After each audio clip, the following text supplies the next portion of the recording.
Bloody hell, I can't believe it. I'm on live at the Apollo. Yes! This is the best moment of my life. I even bought a new jacket for it. Do you like it? Some people like it. Well, it's lovely, but I realised as I was walking on, the tag is still on it.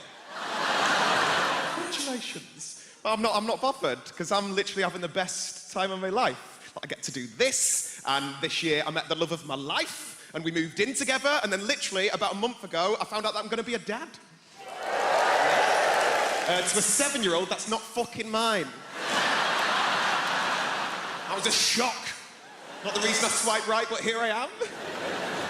Because this isn't the body of a dad. This is the body of an 11-year-old lesbian. Like, I don't know what I'm meant to do.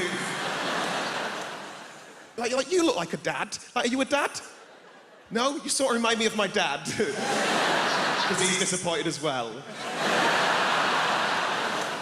Because my dad's brilliant, right? He's my hero. He's a big northern bugger of a dad. He's one of those dads who wear everything he values on his belt. That's how you know he's proper. He's like house keys, car keys, shed keys, Allen keys, Alicia keys. Like, loves her, big fan. You know he's a proper dad because he's got a favourite tool. He thinks I should get a favourite tool. He thinks it'd make me less camp. His favourite tool is a spirit level.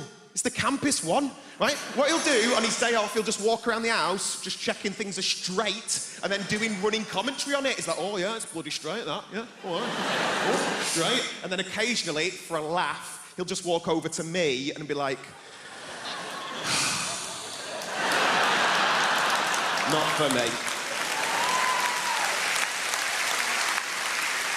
There's one manly thing that I'm into, and that is football. I bloody love it. Mainly because I grew up living in Manchester. I grew up living near one of those kind of rough football firm pubs. Do you know the ones where you're only allowed in if you've got like a bulldog, like tattooed on your son?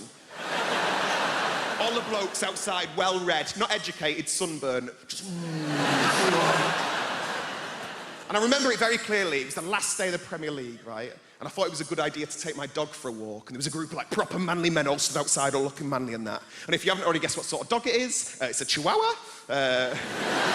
So as I was walking past, they called it mincing. If anything, it was a mild strut. One of the manliest men stood forward and went, "Oi, mate, did you know that walking a Chihuahua is the gayest thing you can possibly do?" Now, alarm bells should have started ringing when I noticed he had a hook for a hand. Instead, I just panicked. I was like, oh God, just like, don't let him see you crying. And then another one joined in. He called me a homeowner, which isn't true. I live with my mum. I think that's what he said. All his mates started to join in, going, stop it! Stop doing that on men, it's disgusting. And it really got me down because I don't think anyone in the world should ever be bullied based on what they want to do in life. And as I'm walking off, I think, I can't let this happen. I'm being bullied as an actual grown man. I thought, I'm going to get him. I'm going to tell him this is a perfect opportunity to prove that I can be a man.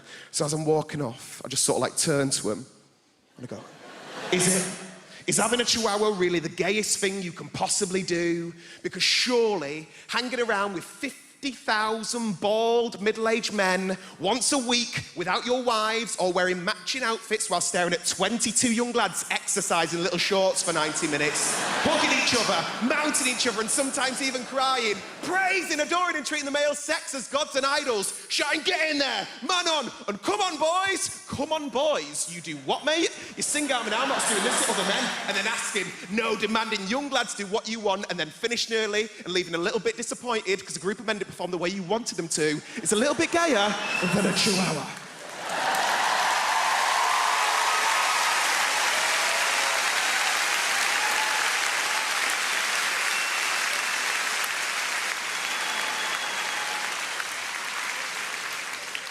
I just did a dab on live at the Apollo. What am I doing? But it's just hard growing up.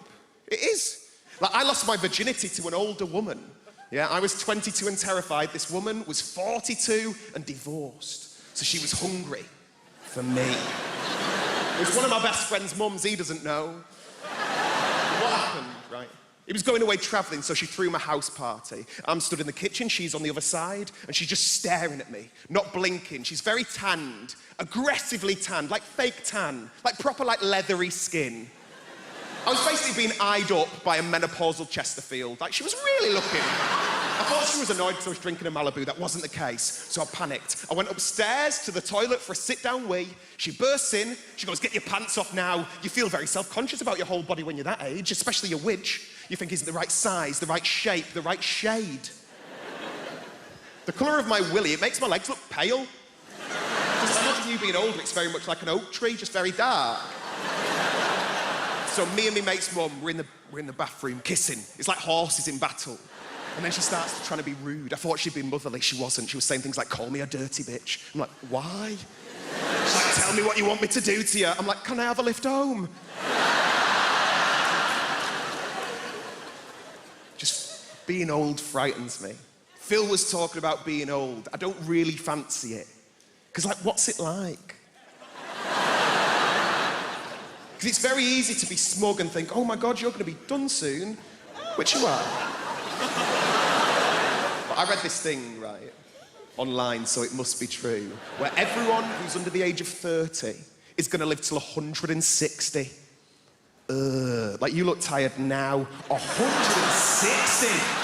I don't want to be sat in a flat, leaking, liver spotted. Your ears and nose, they never stop growing. I'm going to be sat there looking like I work at bloody Gringotts Bank, just like, And I think if I get to 160, I'm ending it. I don't know how you do it. What are you going to do? Sort of suffocate yourself with a bag for life? I reckon the best way, and maybe like a toaster in a bath situation, but it'd be one of those like sit-down baths with a chair and a door, and then you have to wait for it all to fill up. You put in a bit of matey for a last bit of luxury. And then you go, "Oh shit, I forgot the toaster." And then you have to wait for it all to drain. You open the door, you go out onto the landing, down a stair lift, into the kitchen, you go, "What the bloody hell have I come in here for? It's never gonna happen."